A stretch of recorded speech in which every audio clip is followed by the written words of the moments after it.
If R and S be two relations on any set A, then show that one number if R subset S, then R inverse subset S inverse. तो R union S whole inverse is equal to R inverse union S inverse. तो given R subset S ये proper subset है, proper subset का sign है। तो अगर R S का subset है तो R इनवर्स भी S इनवर्स का सबसेट है, दिखाना होगा, ठीक है। तो यहाँ देखिए ये जबकि शो करना है, प्रूव करना है, और गिवन एक चीज़ है, तो गिवन को हम हथियार के तौर पर लेंगे और जो प्रूव करना है ना, इससे हम शुरू करेंगे, या तो आर इनवर्स से या तो एस इनवर्स से शुरू करेंगे। अगर हमने आर इनवर्स से शुरू किया तो एस इनवर्स में ख़त्म करना, और अगर एस इनवर्स से शुरू किया तो आर इनवर्स पे जाके ख़त्म करना, मतलब देखाना, ठीक है। लेकिन हेल्प लेना पड़ेगा आर सबसेट एस का, ये जो गिवन है इसका, ठीक है। तो गिवन आर सबसेट एस, तो अब हम लेट करेंगे, let A B belongs to, इससे हम स्टार्ट करेंगे R inverse, A B belongs to R inverse. यहाँ ए बी की जगह कुछ भी ले सकते हैं, एक्स वाई भी ले सकते हैं, ठीक है। तो दिस इम्प्लाइज अगर ए बी आर इनवर्स का एलिमेंट है तो इसको इनवर्स कर देना, मतलब रिवर्स कर देना, तो बी ए होगा। तो therefore this implies B A belongs to R होगा, ठीक है, क्योंकि आर इसका इनवर्स फिर ये होगा। इनवर्स तो ऐसे होते हैं ना, ये ए पहला कंपोनेंट है, बी दूसरा कंपोनेंट है, लेकिन जब इनवर्स की जाएगा ना तो पहला दूसरा कंपोनेंट पहला आ जाएगा और पहला कंपोनेंट दूसरे में जाएगा ऑर्डर पेयर में, ठीक है। अच्छा, तो इसका इनवर्स ये है और इसका, मतलब इनवर्स का इनवर्स वही आर इनवर्स का इनवर्स वही आर है, ठीक है। देखिए R inverse whole inverse is equal to वही आर है, ठीक है। अच्छा, तो इसका मतलब ये, अच्छा नेक्स्ट देखिए, this implies b comma A belongs to S. B comma a अगर आर को बिलोंग करता है तो वही एस को भी बिलोंग करेगा, क्योंकि देखिए आर सबसेट एस है, यहाँ लिखना पड़ेगा because R is subset of S, ठीक है। ये चीज़ हमें हथियार के तौर पर यूज करना, ठीक है। अच्छा, तो दिस इम्प्लाइज बी ए अगर एस का एस को बिलोंग करता है तो इसका आप इनवर्स ले लेना, मतलब इसको रिवर्स कर देना, तो ए भी होगा। तो a comma B belongs to S inverse, S inverse पे बिलोंग करेगा ना। अच्छा, यहाँ ब्रैकेट लगाना पड़ेगा, ब्रैकेट, ठीक है।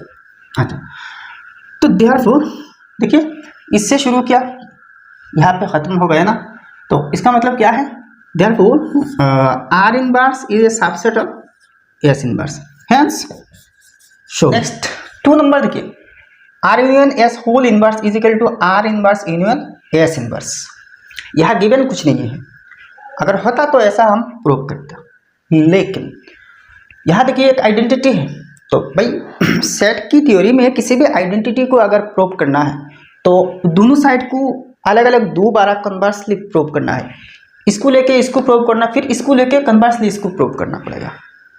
तो हम एक ही साथ कर देंगे, एक टेक्निक है, ये जो डबल इम्प्लीकेशन है ना, इसका मतलब है इफ एंड ओनली इफ। अगर कन्वर्सली प्रूव करने की जगह आप किसी एक से प्रूव किया और इसकी पहले ये साइन लगा दिया ना, तो कन्वर्सली प्रूव करने की कोई ज़रूरत नहीं है, एक ही साथ कन्वर्सली भी प्रूव करने का काम ये साइन करेगा, ध्यान में रखना, ठीक है। अच्छा, तो हम इसको लेके इस तक जाएंगे, यहाँ इसको लेके इस तक आया ना, मतलब एस इनवर्स तक आया आर इनवर्स को लेके, तो इसी तरह इसको लेंगे और इसको लास्ट में दिखा देंगे। और ये साइन, मतलब ये जो इम्प्लाई है ना, सिंगल इम्प्लीकेशन है, तो यहाँ डबल इम्प्लीकेशन लगा देंगे। तो पहले लेट करना पड़ेगा, let A comma B belongs to R union S whole inverse, ठीक है। अच्छा, तो दिस इम्प्लाइज, अच्छा इम्प्लीकेशन देना, डबल इम्प्लीकेशन मतलब इफ एंड ओनली। तो इफ एंड ओनली मतलब सिर्फ और सिर्फ वही होगा। अच्छा, इसका इनवर्स ले लेना, इसका इनवर्स क्या है, मतलब ये इनवर्स साइन हट जाएगा, ठीक है, मतलब आर यूनियन एस। तो इसको भी रिवर्स कर देना, B comma A belongs to R union S, ठीक है। If and only if B comma A belongs to R. अच्छा, और ये जो यूनियन है, यूनियन के केस में हम और लिखते हैं और इंटरसेक्शन के केस में हम एंड लिखते हैं। ये रूल हमें पता है, ये बेसिक कॉन्सेप्ट है सेट थ्योरी का, ठीक है।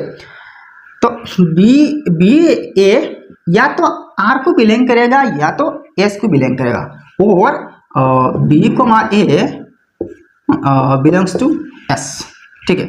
इफ एंड ओनली इफ, अब देखिए इसको रिवर्स करिए, तो अगर रिवर्स की जाए तो ये इन्वर्स हो जाएगा, मतलब आर इन्वर्स का ये जो ऑर्डर पेयर है, ऑर्डर पेयर की जो सीरियल है वो चेंज हो जाएगा।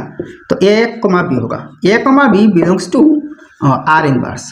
अच्छा, और की और तो और है, और यहाँ भी ए कोमा बी होगा, a comma b belongs to S inverse, ठीक है। तो इफ एंड ओनली इफ, ये तो ए भी है ना, तो यहाँ और मतलब क्या है, जस्ट और की जगह यूनियन लिख देना बस। ए कोमा बी बिलोंग्स टू, पहले आर है ना, आर यूनियन, अच्छा आर इनवर्स है, are inverse union S inverse है। तो भाई इसको लेके इस तक आ गया ना, are inverse union S inverse.